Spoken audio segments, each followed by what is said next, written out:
Are you feeling like your wallet is always empty no matter how hard you work? You might be surprised to learn it's not just your spending habits, but your banking habits that could be draining your finances. So today we're going to explore some common banking habits that are silently taking a toll on your wallet. And here's my promise for you. By the end of this episode, you'll have practical steps to overcome these habits and align with the principles of Christian finance. So are you ready to take control of your finances and finally experience the freedom you've been longing for? Well, if the answer is yes, let's get started. In a world where crushing debt keeps you trapped, where living paycheck to paycheck has become your new normal, and where the dream of retirement seems impossibly out of reach, there's hope. Join financial evangelist Ralph E. Stepp Jr., a man who's walked through the fire of financial failure and emerged stronger on the other side. Welcome to Ask Ralph, the show where real-world experience meets biblical truth to break the bondage of financial despair. Get ready to take control of your money, break free from the financial stress, and align your resources with God's purpose for your life. This is Ask Ralph with Ralph E. Stepp Jr. Welcome everyone, I'm Ralph, your financial evangelist, and I am absolutely thrilled you've chosen to spend some valuable time with me today. Here's my promise for you. Over the next few minutes, we are going to be packed with insights and actionable steps that will make a real impact on your financial life. So let's get started. Today, we're going to be tackling a topic that affects so many of us, and that's common banking habits that are silently draining our wallets. Whether it's overdraft fees, ATM charges, or simply neglecting the budget, these habits can silently eat away at our finances. It leaves us feeling stressed and overwhelmed, but here's the truth. There is hope. And if we can identify and address these habits, we can start to build a stronger financial foundation, and I can help you align your spending with Christian principles. So stay with me. And by the end of this episode, this is my promise. You'll have the tools you need to take control and finally experience the joy of financial freedom. Well, before we begin today, let's quickly recap yesterday's show. Yesterday, we discussed the four-square method that car dealers use to outfox you. It was a great episode. And if you missed it, I'm going to encourage you to check it out at AskRalph.com, because the big takeaway from yesterday was understanding how dealers manipulate the numbers to their advantage and how you can negotiate more effectively to get a good deal on your car. So if you missed that, again, check it out at AskRalph.com. Well, let's transition to today's topic, common banking habits that are draining your wallet. I received this question from a listener named George, and this is what George wrote. He said, "Dear Ralph, I feel like I'm always struggling with my finances. Every month it seems like there's never enough money left over. I work hard, but I can't seem to get ahead. I'm really starting to think that maybe it's not just my spending habits, but something else. I'm constantly facing overdraft fees, bouncing checks, and even threats to have my account closed. It's embarrassing, and I feel ashamed. I want to break free from this cycle and find financial peace of mind. Can you help me identify what's going wrong and how I can fix it?" Well, first of all, George, thank you for reaching out. Man, I genuinely appreciate your vulnerability you're showing and the trust in sharing your struggles with me. And listen, it's not easy to admit when we're having financial difficulties, but acknowledging the problem is truly the first step to finding a solution. And I want you to know you're not alone in this. Many people face similar challenges, and it's often the little things. It's those little things that add up and drain our wallets. I've seen this firsthand in my many years of practice as an accountant, and I'm here to help you navigate through it, George. I've worked with countless clients who felt just like you, George. They were feeling overwhelmed. They were feeling stressed, and they were just embarrassed and ashamed of their financials. They worked hard, but just couldn't seem to make ends meet. But the truth is, if we can identify and address these common banking habits, we're going to be able to turn your financial situations around. So today, we're going to do the same thing for you, George. And remember this, there is hope. And there are concrete action steps, which I'm going to share today, which will help you start seeing immediate improvements. Now, remember, if you've got a question you'd like me to answer on the show, you can submit it at justaskralph.com, because here's the truth. I love answering your questions, and it's a central part of what we do here. My goal is to provide you with answers and to provide you with guidance that you need to achieve financial freedom. So as we discuss these common banking habits, George, let's start with a relevant Bible verse. I found this one in the book of Luke, chapter 16, verses 10 to 12, and it says this, and I've used this many times on this show, but it's so appropriate here. Whoever can be trusted with very little can also be trusted with much. And whoever is dishonest with very little will also be dishonest with much. So if you've been trustworthy in handling worldly wealth, who will trust you with true riches? And if you've not been trustworthy with someone else's property, who will give you property of your own? What a great verse. And see, this verse reminds us of the importance of being faithful stewards of the resources God has given us, and even in the smallest of things. Let me just say this. I am grateful for the opportunity to share my experience and knowledge with you, George, and everyone else listening. The Lord has given me this ability to help people overcome their financial challenges, not from a secular place, not from a let's see all we can get place, but from a place of faith. And I am so thankful for the wisdom found in the Bible. That's why I love that verse and how it guides us in truly managing our finances responsibly. So as we explore these common banking habits today, I am confident. I'm confident that the Lord is going to provide insights and action steps that you need to experience true financial freedom. So let me start with a personal story. Now, many years ago, I had a client named Jeffrey. Jeffrey was a hardworking guy, probably just like you, George, but he always seemed to be struggling financially. He had a good job, but every month, just like you, George, he found himself short on money. Well, one day, Jeffrey reached out to me. He came to me frustrated. He was overwhelmed. He sat down in my office and we started to review his stuff, and he simply couldn't understand why he was in this situation. We sat down, I looked at his finances, and as I'm looking at this, I'm noticing a pattern here. They were seemingly insignificant banking habits, but I saw where they were draining his wallet. See, the problem with Jeffrey, he was frequently overdrafting his account. He was always paying ATM fees, and I could tell overall he completely neglected to do any budgeting. And these habits, combined with a complete lack of planning, were slowly eating away at his finances. And I remember as we talked, I remember the look of realization on Jeffrey's face as we discussed these habits. To be honest with you, it sort of felt like I was attacking him. I said, listen, Jeffrey, I'm your advocate. I'm here to help you. But the truth is, he had never considered how these small things were, and they were little things, $10 here, $3 there, $5 there. They were adding up to a huge financial burden. So the first thing we did was we said, let's create a plan to address these habits. That's what I do when I work with clients. I set up a plan to help them address these issues. And then the next piece was, how can we implement some better financial practices? Now, I'm happy to tell you, and today I'm going to share how we did it. Within just a few months, Jeffrey started to see some noticeable improvements in his financial situation. He was no longer living paycheck to paycheck, and he was able to start saving for the future. Now, Jeffrey's situation was a wake-up call. It's a wake-up call that I've worked with many clients in. In Jeffrey's case, he realized that, and listen to this, his overdraft fees, just overdrafts alone, were averaging $60 a month. Well, think about that. In a year, that's $720. That's a significant amount of money that could have been saved or used for something more productive, maybe for an emergency fund. In addition to that, Jeffrey was frequently using those out-of-network ATMs, and that was costing him around $50 a month. Hey, guess what? That's another $600 a year. So think about it. Those fees combined with impulse purchasing and neglecting to tracking his expenses, they were seriously impacting his financial health. That's why he felt like he felt, probably a lot like you, George. He felt like he was just going 3 steps forward and 4 steps back. But we were able to identify these habits. And once we identified them, Jeffrey was able to take control of his finances.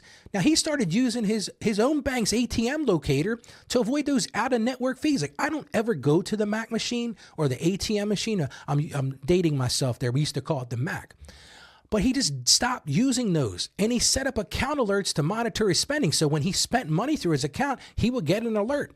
One of the big things we did with Jeffrey is we started using a budgeting app to track his expenses. The big thing we were trying to do there is we were trying to make sure that Jeffrey was living within his means, because that's one of the big pieces to the puzzle. And in the end, and this is my big takeaway, and this is why I shared this story today, Jeffrey's story is a powerful reminder of how just small things, seemingly insignificant habits, can have a major significant impact on your finances. But here's the good news. By identifying and addressing these habits, we can take control and experience financial freedom. So, George, let's talk about some common banking habits that might be draining your wallet. And at the same time, let's talk about some practical steps to overcome them. Habit number one is overdraft fees. Like I said with Jeffrey, he was doing about $60 a month. Overdraft fees, basically, when you spend more money than you have in your checking account, the bank is going to charge you a fee. And listen, these fees can be surprisingly high. Listen, the average overdraft fee, when I checked, I did research for the show, is $30 per transaction. Imagine the impact of just two of those a month. Like I said, that's $700 a year. Now, you might be asking, Ralph, okay, I get it. We shouldn't do that. But why is that a problem from a Christian perspective? You know, I always want to bring the Christian perspective to the show. And here's why that is, because this, I think, needs to motivate you. Overdraft fees can be seen as a form of imprudent spending.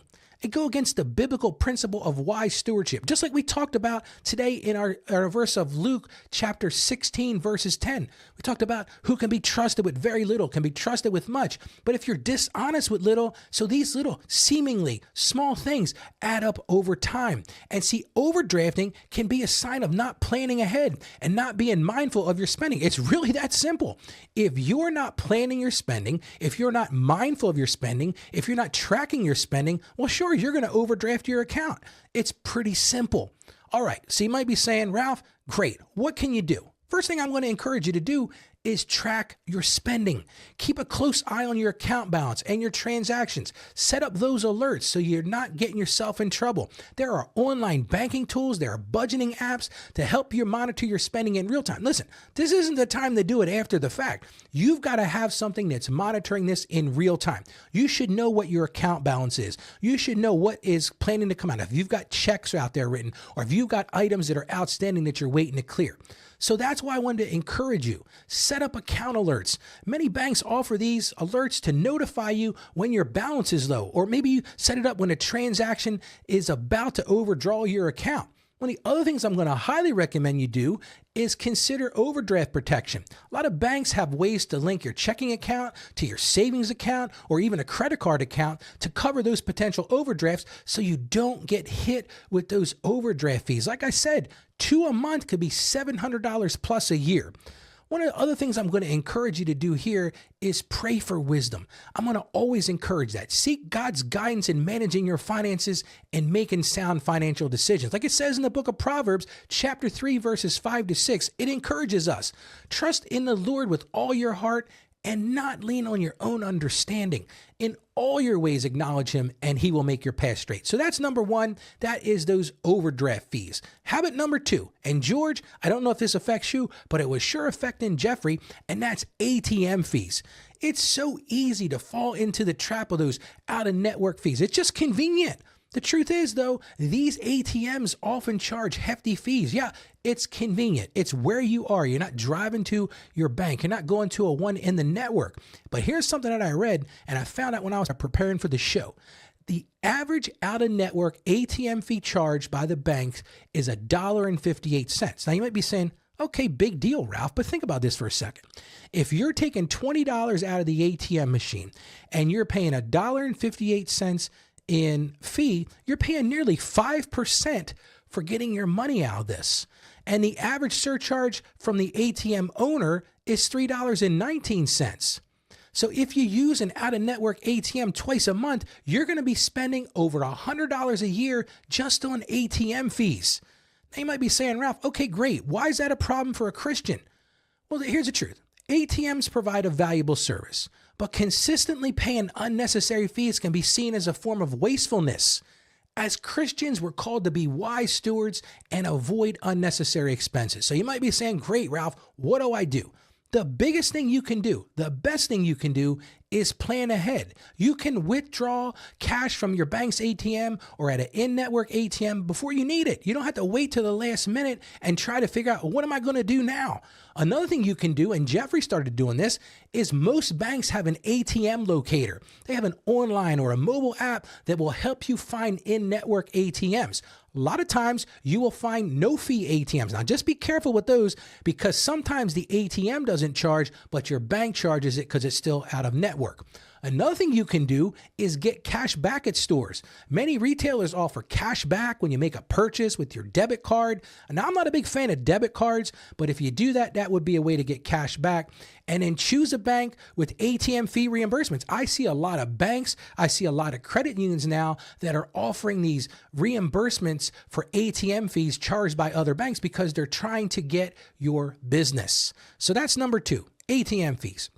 Let's move on to habit number 3, and that's not taking advantage of discounts and offers. Now, this isn't specifically for banking, but sometimes banks offer some great incentives, discounts, coupons, and special offers. They're all over the place.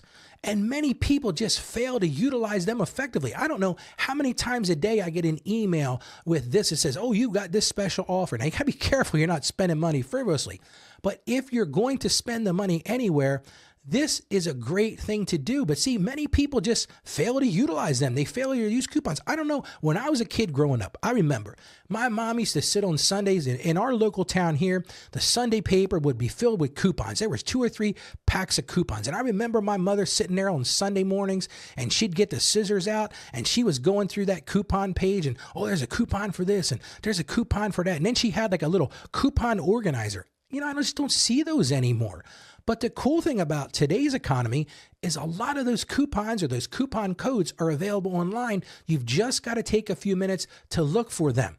Now you might be saying, okay, Ralph, that's great, but why is this a problem from a Christian perspective? Well, here's the deal. Failing to take advantage of opportunities can be seen as a lack of diligence and a lack of planning. Remember what the book of Proverbs, chapter 13, verse 16 reminds us. Every prudent man acts with knowledge, but a fool flaunts his folly. So let me just say this. This is kind of brash, but don't be a fool. So answering this question, what can you do, Ralph? Well, here's the first thing you can do.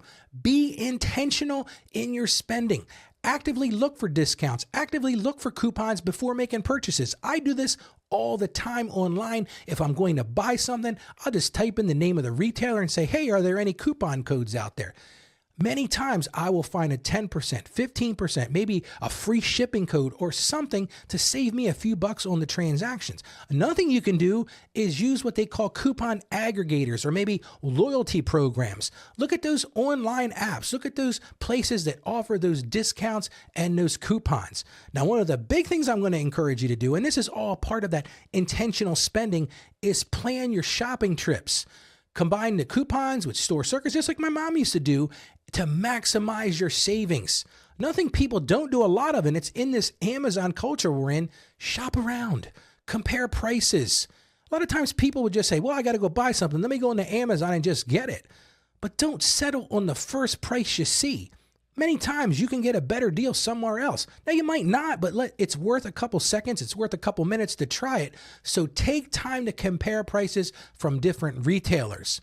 Now, while taking advantage of discounts can save you money, you got to make sure this fits into your broader plan for managing your finances. Now, I'm going to tell you a funny story about that. I remember when I was in college, I was dating and I was with this particular girl and I was still living at home with my dad and my mom. And it was actually my stepmother at the time. I should be more clear about that. And she was working. My dad was working. Well, we were there after school. And my stepmother says to me one time, she says, hey, would you and your girlfriend be willing to go and do the grocery shopping for me? I'm like, well, sure. Why not? She goes, but here's a great deal I got for you.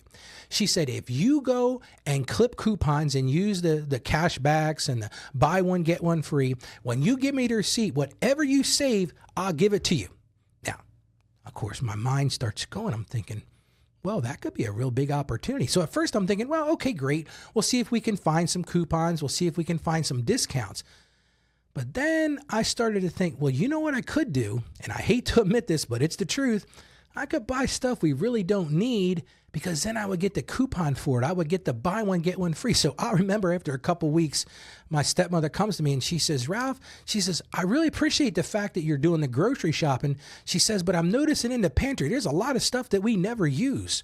Well, she figured it out. So when you're going to use coupons, when you're going to use discounts, make sure it's part of the broader plan and make sure there's actually things you need to buy because the coupons aren't a ticket to buy something you don't really need. So I thought I'd share that story because I thought it was kind of funny. Well, let's move on to habit number 4, George. And that is the big thing we just talked about. And that's neglecting the budget and track your expenses, because here's a simple truth. And I talk about this on the show all the time. If you don't have a budget, it is so easy to lose track of your spending and to completely overspend in certain areas because you're not tracking it. And that alone can lead to financial instability, and it can hinder your ability to save and to give. And that's what I always encourage you to do. Here's some truth that I don't know if you know this or not. Did you know the average American spends on average, and this is on average, $151 a month on impulse buys? Yeah, you heard me right. $151 per month on simply things they buy on impulse. Hey, the retailers know this. That's why at the checkout, they've got a bunch of these things. And I'm even seeing it online now. How many times do you shop on Amazon, and when you're getting ready to check out, they'll say, hey, have you considered this? Hey, this is still in your cart. Hey, you looked at this yesterday. But at $151 a month, that's $1,800 a year that the average American is spending on impulse buying. Just think for a minute. Imagine what you could do with that extra money if you had a budget to guide your spending. All right, so let's get to why that's a problem as a Christian. Well, budgeting is a crucial aspect of responsible stewardship. Look at the book of Proverbs, chapter 27, verses 23, and it advises us to do this. Be sure you know the condition of your flocks. Give careful attention to your herds, for riches do not endure forever, and a crown is not secure for all generations. Now, that's a very bold statement, but it is so true, because a budget helps us understand our financial condition. It helps us understand where our spending is going, and bigger than that, it helps us make informed decisions. So you might be saying, okay, Ralph, that's great, but what can you do? First thing I'm going to encourage you to do, and you know what's coming, create a budget. Create that intentional spending plan. Maybe use a budgeting method that works for you. I've talked about the 50-30-20 rule. I've talked about the envelope system. Or maybe like I did with Jeffrey, use a budgeting app. Just start doing something and then track your income and expenses. Monitor your cash flow. Ensure that you're spending less than you earn. Listen, that's a real simple process. If you don't want to overspend, if you don't want to have overdraft fees, then you've got to learn to live within your means and ensure that you're spending less than you earn. This isn't rocket science. It's pretty straightforward. As part of that budget, it's important that you set financial goals, because listen, if you've got clear financial goals, maybe you're saving for a down payment, or maybe you're saving for a house or paying off debt, this can provide you motivation and direction in your budget. So as you're making those impulse buys, you might say, wait a minute. If I do this, then I'm not going to be able to meet my savings goal. I'm not going to be able to do that down payment, or I'm not going to be able to pay down that debt. And we've talked about debt on the show a lot. But if you have that budget, if you have that intentional spending plan, that can be motivational and directional. Another thing I'm going to encourage you to do is seek accountability. Share your budget with a trusted friend or maybe a financial advisor to help you stay on track. You're welcome to share that with me. You're welcome to book a call with me. You can do that right at askralph.com. So let's move on to habit number 5. And this is one that affects so many people. It affects me too, listen, and that's ignoring the small expenses. It's called sweating that small stuff, as my grandfather used to say. And I'm not picking on anybody, but those daily lattes, those impulse purchases, that $151 a month, the average person is spending. And don't even let me started on subscription services that you barely use. These might seem insignificant individually, and they are. They're $2 here, $5 there, $7 there, but they add up to be a substantial amount of money over the time. See, I got this one client. He neglected to monitor his business bank account, and he ended up bouncing a check for a critical purchase due to insufficient funds. And when I talked to him, it was just little odds and ends. It was this and that. And this oversight put his company in a difficult situation. So even small expenses, and hear me on this, even small expenses, when they're overlooked, can have a significant impact. So let's talk about why that's a problem from a Christian perspective. Here's the deal. Small expenses, when they go unchecked, can lead to wastefulness, and we're encouraged not to be wasteful. And they can hinder our ability to be generous with our resources. Listen, if we're spending every nickel, dime, and penny that we have on little frivolous things, when it comes time to be generous, when it comes time to give, we're going to struggle with that. So remember what Proverbs 13:11 says, dishonest money dwindles away, but whoever gathers money little by little makes it grow. And that's the key. Dishonest money dwindles away. And I'm not saying you're being dishonest, but those little odds and ends, they add up. But whoever gathers money, and think about what the scripture's saying here. If you gather it little by little, you can make it grow. Well, at the same time, the other truth is important. If you spend it little by little, it's going to go away. And here's another thing I think we really have to talk about here. We got to understand that contentment with what we have can help us avoid these unnecessary spending and overdraft fees. I had a couple in last night, and we were talking about this. We talked about how those impulse purchases, how those little odds and ends, yeah, they give you that quick dopamine high. You might feel good for a couple minutes, but an hour later, you're like, why did I spend that money? So, right, here's what you can do. If you really want to break this habit, first thing you got to do is track all your expenses. Be mindful of even those small purchases and put them into your budget. Don't have a budget item like miscellaneous or, oh, these other little things. No, you got to be mindful of it and include them in your budget. If you're going to get a latte or if you're going to go pick up a coffee every day, then budget that. I have no issue with that. It's your money to spend as you wish, but put it into the budget and measure it. And then the next thing I'm going to tell you to do is identify and eliminate these unnecessary expenses. One of the things that you can do is review your bank statement and your credit card statements and pinpoint where you can cut back. Make sure you're looking at it. I don't know how many people right now don't even bother to look at their bank statements. They just go onto their app and, oh, I got this much in my account. I'm doing great. That's not a good plan. Look at your credit card statement. Look at where your money is going. I know when I went and did that not too long ago, I realized I was paying for subscriptions that I haven't used in months. What a waste of money. And see, here's the deal. These places love it. If you don't use their service, great. You're still getting paid. As part of this, one of the great things you can do here, and I talk about this on the show all the time, practice delayed gratification. Resist that urge to make those impulse purchases. When you're going through the checkout aisle, have those blinders on and don't look to the sides because there's all kinds of stuff that they put on there for an impulse. Oh, I need this car charger. I need a pack of gum. I need this candy bar. I need all those things. Not good for your waist either. But in general, a lot of my clients, and Craig that I do my weekly live show with on Tuesdays at 1 p.m., he waits 24 hours before buying anything non-essential. Now listen, if you need water, if you need food, if you need clothing and shelter, those are essential. But for non-essential items, set up that delayed gratification. Make it 24 hours, make it 36 hours, make it 48 hours. We talked the other day about maybe you put it on an online cart and you say, look, I'll come back to this tomorrow. And then your mind, your emotions will have come down some.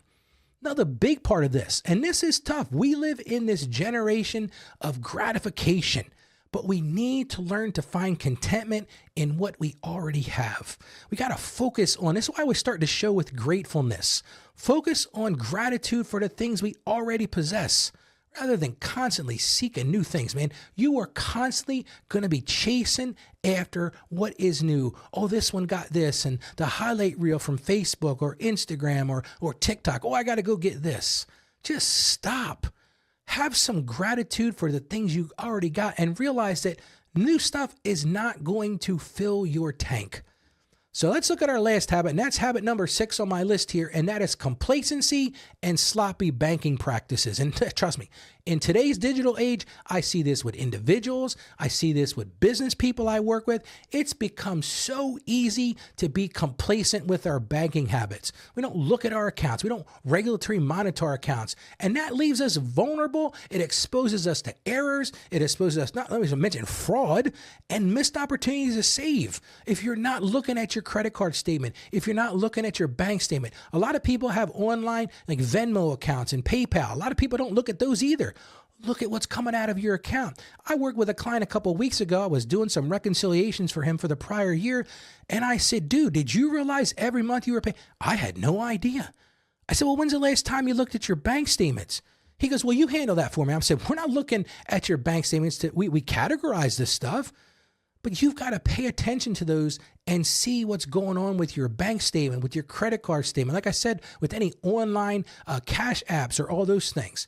Now you might be saying, okay, Ralph, that sounds good, but why is that a problem from a Christian perspective? Well, let me just tell you, complacency, that feeling of just letting it go, it can lead to carelessness and a lack of diligence. Hey, if you hear anything in the Bible does not want us to be complacent. It does not want us to be careless, and it does not want us to lack diligence. We got to manage our resources that God has entrusted to us. As I've said on the show many times, it's not yours from the beginning. So you've got an obligation. You've got a sacred trust to manage it and to do those resources well. Look at the book of Proverbs. Chapter 10, verse 4 says this, and I love this one. And I had to look this up, but it says, a slack hand causes poverty. Wow. But the hand of the diligent makes rich. Wow, think about that ruminate on that for a second. A slack hand causes poverty, but the hand of the diligent makes rich. And you can apply that to so many things. But we're called to be active. We're called to be responsible in all areas of our lives, including our finances. A lot of people miss that part. So you might be saying, Ralph, okay, what can you do? This is not complicated. This, again, is not rocket science. Regularly review your account statements. Maybe you do it once a week. Maybe you do it once a day. Maybe you do it once a month. Check for any unauthorized transactions. Check for errors. Check for unusual activity. Check to see where your money's going. Measure it against your budget.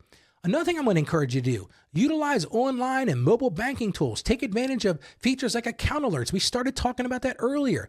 Look at your transaction history and use those budgeting tools to stay informed about your finances. Listen, if you're budgeting all your expenses, then when you see something pop up on your budget that doesn't match, hey, you should know right away, we got a problem here. Another thing I'm going to encourage you to do while we're here, protect your personal information. Be cautious about sharing your banking account details and password. And here's one big takeaway as we close out talking about the things you can do from a bank. Stay informed about your bank's policies. Keep up to date with any changes in fees or their interest rates or their account terms. Make sure you've got, if we talked about overdraft protection, make sure you understand what they're going to charge you. George, I understand the struggle you're facing. It's overwhelming to feel like you're constantly falling short financially. But I want to encourage you with this. There is hope. You don't have to continue living with stress and the shame of overdraft fees, bounce checks, and threats to have your account closed. You just don't have to do that. By taking action today, not tomorrow, not next week, you can start transforming your financial situation. Just imagine, if you will. Imagine the peace of mind that comes from knowing you have control over your money. Imagine the freedom of not having to worry about whether your next paycheck will clear or your next check will clear. Imagine the joy of being able to give generously and bless others. And George and everyone else listening, this can be your reality. But it all starts with taking the first step. So George, I invite you to take action. One of the ways you can do that is to subscribe to my newsletter. You can do that by going to AskRalphPodcast.com/newsletter. Our daily newsletter is packed with valuable insights. It's packed with tips and resources to help you on your journey to financial freedom. And by subscribing, you'll stay informed and motivated to take control of your finances. And remember this, as I said at the beginning, you're not alone in this journey. Many others have walked this path before you, and they found freedom and peace, and you can too. So let's do this together. Let's take control of your finances, and let's align them with principles of Christian stewardship, and let's finally break free from that cycle of financial struggles and take a step into a life of abundance and generosity. So as we wrap up today's episode, George, I want to leave you with 3 reflection questions. I want to leave you these questions to help you meditate on the key takeaways and start implementing the action steps we discussed. Listen, I say it on the show all the time. If you don't take action, you're never going to get anywhere. So the first one is this. Which of the common banking habits do you find most challenging to overcome? You got to start by being real. Start asking yourself, what are those habits that are breaking you down? Are you not budgeting? Are you not paying attention to ATM fees? Are you overdrafting your account? Are you not content? What are those habits that are affecting you? And then once you realize what they are, then you can use some of the action steps to address them, which leads me to my second reflection question. And that's, what specific steps can you take today to address this habit? What are some things that you can do right now, starting today, to try to break down this cycle of just going in the wrong direction with your bank account? And then finally, how can you integrate the biblical principles we talked about of wise stewardship into your daily financial decisions? Because that is really the key. And I want to give you a bonus one today. And what is one small expense that you can eliminate or reduce to free up money for your savings or giving? Look at your bank statements. look at your credit card statements and find that one thing that you can use today to give yourself more savings or to give yourself more freedom. So now let's talk about our key takeaways from today's show. Just go over these real quickly. Identify and address common banking habits that are draining your wallet. We talked about overdraft fees. We talked about ATM charge. We talked about neglecting your budget.